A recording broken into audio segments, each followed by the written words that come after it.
Jesus free us from ritual purification. कई बार ritual purification जो है मजहबी पाकीज़गी, इसको हाथ नहीं लगाना, इससे पलीद होते हैं, इससे नहीं होते। मेरे अज़ीज़ों, यीशु मसीह ने ये जो रिचुअल प्योरिफिकेशन है उससे भी हमें आज़ाद किया है।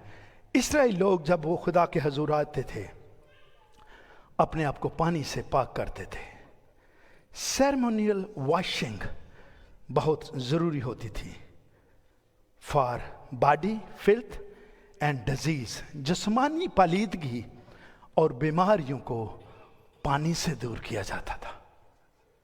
वैसे तो यरूशलेम में बहुत से पूल्स थे, लेकिन मिकवा पूल जिसके मानी है होप, उम्मीद, लोगों की जिस्मानी पालीदगी को साफ करने के लिए इस्तेमाल किया जाता था। लोगों की बीमारियां, रोग तकलीफ़ों से शिफा पाने के लिए इस्तेमाल किया जाता था। लेकिन पालीदगी और रोगों को दूर करने के लिए पूरे का पूरा पानी के अंदर जाना पड़ता था। मिकवा पूल स्विमिंग पूल की तरह था।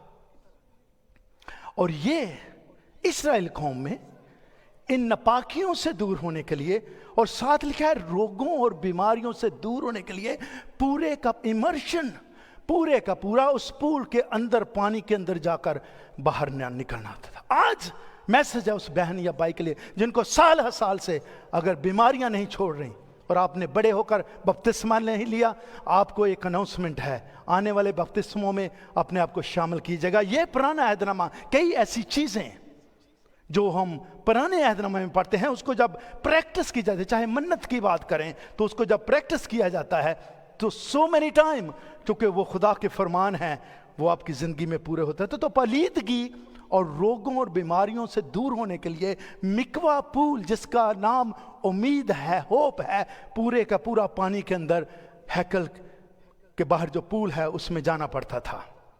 इसके साथ साथ हैकल में दाखिल होने से पहले हाथ पांव इनको धोने पड़ते थे रिचुअल प्योरिफिकेशंस के लिए।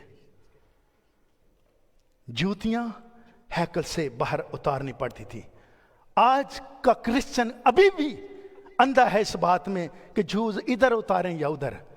खुदा ने मुझे और आपको आज़ाद किया है। खुदा का तल्लक अब दिल के साथ है। ना वो हमारे शूज देख रहा है कौन से पहने हुए, और ना हमारे कपड़े के कौन सी आपकी ब्रांड है। ही डोंट केयर आपने कौन सा कपड़ा पहना है, दिल कैसा है, इसके साथ आज का तल्लक है।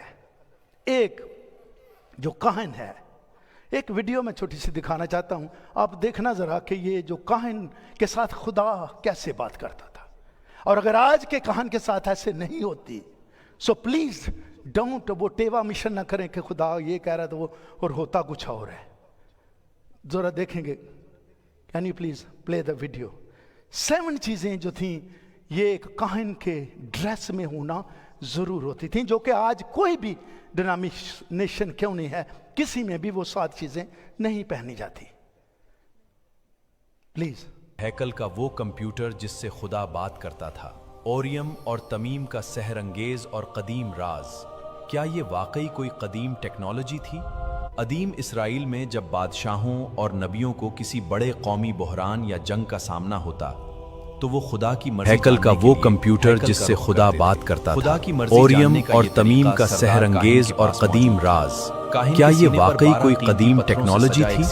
अदीम इसराइल में जब बादशाहों और नबियों को किसी बड़े कौमी बहरान या जंग का सामना होता तो वो खुदा की मर्जी जानने के लिए हैकल का रुख करते थे। खुदा की मर्जी जानने का ये तरीका सरदार काहिन के पास मौजूद था। काहिन के सीने पर 12 कीमती पत्थरों से सजा एक तमीम का मतलब है कामिल सच्चाइयाँ। ये पत्थर खुदा के सच्चे कलाम की अलामत थे। लेकिन सवाल ये है कि ये पुरअसरार पत्थर काम कैसे करते थे? बाइबल मुकद्दस के मुताबिक इनके जरिए हाँ या ना में इलाही फैसले हासिल किए जाते थे। कदीम इब्रानी रिवायात बताती हैं कि जब काहिन कोई सवाल पूछता तो सीना बंद के पत्थरों पर खुदे हुए इब्रानी हुरूफ मौजज़ाती तौर पर चमक उठते थे। चमकने वाले इन हुरूफ को तरतीब देकर सरदार काहिन खुदा का पूरा पैगाम और हिदायत पढ़ लेता था।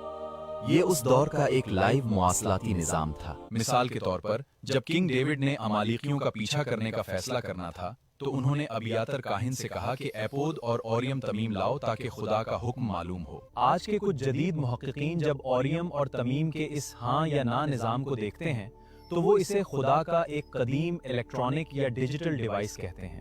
تھا مگر یہ کوئی مادی جادو یا سائنسی گیجٹ نہیں تھا، بلکہ یہ خالصتاً خدا کی روح کی قدرت اور کاہن کے ایمان پر منحصر ایک الہیاتی معجزہ تھا۔ تاریخ دی ہے کہ کنگ ڈیوڈ کے دور کے بعد اور خاص طور پر بابل کی اسیری کے وقت یہ پراسرار پتھر ہیکل سے ہمیشہ کے لیے غائب ہو گئے۔ خدا نے ان پتھروں کو غائب کیوں ہونے دیا؟ کیونکہ بائبل کے مطابق خدا اب پتھروں کے چمکنے کے بجائے انبیاء کے ذریعے براہ راست کلام فرما رہا تھا۔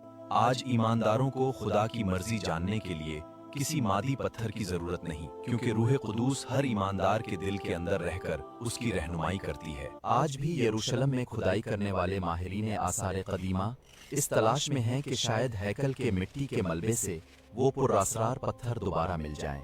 چاہے وہ پتھر ملیں یا نہ ملیں، بائبل مقدس کا یہ تفصیلی تاریخی بیان ثابت کرتا ہے کہ تاریخ کا خدا اپنے لوگوں سے بات کرنے والا زندہ خدا ہے۔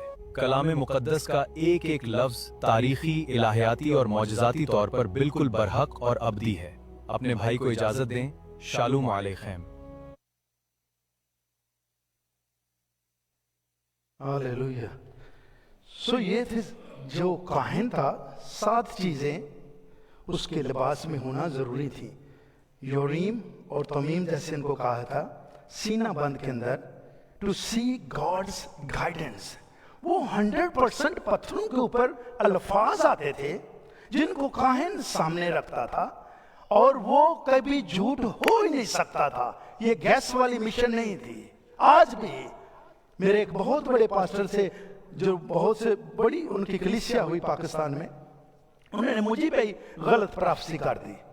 تو میں نے ان کو کہا، تو انہوں نے کہا کوئی نہیں بیٹا، ویکھو 100 پرافسیاں کرنے وچوں 70 ٹھیک بھی جانے، 3 غلط بھی ہو جانے۔ ایسی بات نہیں ہے۔ غلط ہو سکتا ہے کسی کے اوپر ہو، ناٹ ہیئر۔ ہمیں جینوئن خدا کے کلام کے ساتھ آگے چلنا ہے۔ ان کاہن کو وہ جو پتھر تھے الفاظ لیڈ ہو جاتے تھے، جیسے آج کا کمپیوٹر ہے، یہ اس وقت کا خدا نے کمپیوٹر، یہاں سے گورے نے ایجاد کیا ہے کمپیوٹر کہ یہ چیزیں کیسے وجود میں آتی ہیں۔ سو کاہن کے لباس میں پگڑی ہونا ضروری تھی۔ نیا نما کہتا ہے پگڑی کے ساتھ پریئر نہ کر۔ اب کیا کریں؟ واپس جانا ہے کاہن والا سلسلہ۔ دوسری بات تھی سینہ بند۔ سینہ بند میں وہ کہاں ہے؟ پتھر تو ہے ہی نہیں، پتھر تو غائب ہو گئے ہیں، پتھر تو اٹھا لیے گئے ہیں۔ اس کے ساتھ ساتھ تیسری چیز تھی سینے بند پر 12 قیمتی ہیرے۔ ہمارے ڈریس پہ تو نہیں ہے، اس لیے ہم جو مرضی پہن سکتے ہیں میرے عزیزو۔ یا تو 100% اس کو کاپی کریں، تو یا جو اس نے آزاد کیا اس کو ایکسپٹ کریں۔ کمر بند یا پٹکا، افود، ایپرن، سفید چوگا، فائن للن، اور چاروں طرف سونے کی گھنٹیاں لگی ہونی چاہیے۔ یہ 7 چیزیں ضروری تھیں کاہن کے لباس کے لیے۔ اگر یہ نہیں ہے تو وہ نامکمل ہے، اور اگر نامکمل ہے تو پھر یسوع نے آزاد کیا ہے، آپ کو کسی چیز کو پہننے کی ضرورت نہیں۔ جیسے ہم نے سنا کہ اب وہ روح ہمارے دلوں میں اندر میں ڈالتا ہے جس کو فالو کرنے کی ضرورت ہے۔ اس وقت لاویوں کے سوا کوئی آگے نہیں آ سکتا تھا۔ اب ساری مشنوں والے، سارے کلچرز والے، سارے میں کہہ رہا ہوں ذاتوں والے، کوئی باجا بجا رہا ہے، کوئی چمٹا بجا رہا ہے، کوئی ڈھولک بجا رہا ہے، اب کہاں گئے؟ اس وقت نہیں آ سکتے تھے۔ سو دیٹس وائی، کیونکہ یسوع مسیح نے مجھے اور آپ کو آزاد کیا ہے، ہمیں اس آزادی کو ایکسپٹ کرنا ہے۔ پس اگر بیٹا تمہیں آزاد کرے تو تم واقعی آزاد ہو۔ If son sets you free, you will be free indeed.